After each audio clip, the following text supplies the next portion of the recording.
Latest news updates కోసం ఇప్పుడే download చేసుకోండి media effects app. Welcome to media effects.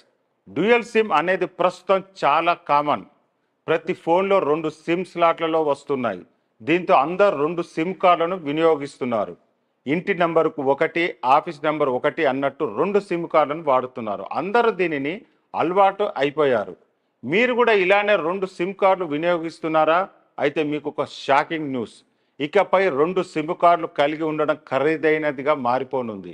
ఎందుకంటే టెలికాం రంగంలో రానున్న రోజుల్లో టారిఫ్ ప్లాన్లు ధరలు భారీగా పెరిగే అవకాశం ఉంది. 2021 డిసెంబర్ చివరిసారిగా టారిఫ్ ప్లాన్ ధర పెంచారు. ఇప్పుడు 2.5 ఏళ్ల తర్వాత వాటి ధరలను సవరించాలని టెలికాం దిగ్గజాలు ప్రయత్నిస్తున్నాయి. ఇప్పటి వరకు జియో, ఎయిర్టెల్, వొడాఫోన్, ఐడియా ప్లాన్లలో ఎటువంటి మార్పు కనిపించలేదు.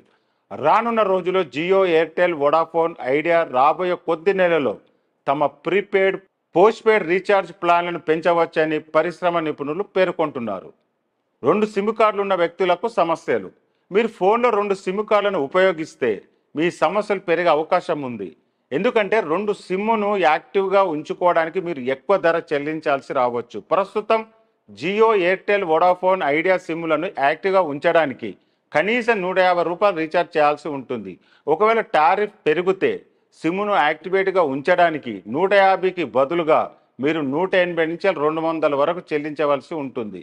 మీరు 2 సిమ్లను ఉపయోగిస్తే మీరు కనీసం 28 రోజులకు ₹400 రీఛార్జ్ చేయాల్సి ఉంటుంది. ఏ ప్లాన్లలో ధర ఎంతో తెలుసుకుందాం.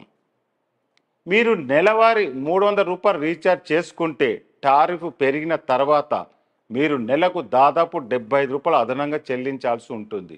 నెలవారీ ₹500 రీఛార్జ్ చేసుకుంటే ₹125 అదనంగా చెల్లించాల్సి ఉంటుంది. నెలవారీ ఖర్చులు పెరుగుతాయి. రిలయన్స్, జియో, ఎయిర్టెల్ త్వరలో 5G రీఛార్జ్ ప్లాన్ను ప్రారంభించవచ్చు. ఇది ప్రస్తుతానికి పూర్తిగా ఉచితం. అటువంటి పరిస్థితుల్లో మీరు ఒక సిమ్ 5G, మరో సిమ్ 4Gని ఉంచినట్లయితే మీ నెలవారీ ఖర్చు దాదాపు 50% పెరుగుతుంది. ఎందుకంటే 5G ప్లాన్ ధర 4G కంటే ఎక్కువగా ఉంటుంది. అలాగే 4G ప్లాన్ ధర కూడా పెంచుతున్నారు. దీంతో మొత్తం వ్యయం భారీగా పెరగనుంది. ఇది వినియోగదారులపై పెను భారం కానుంది.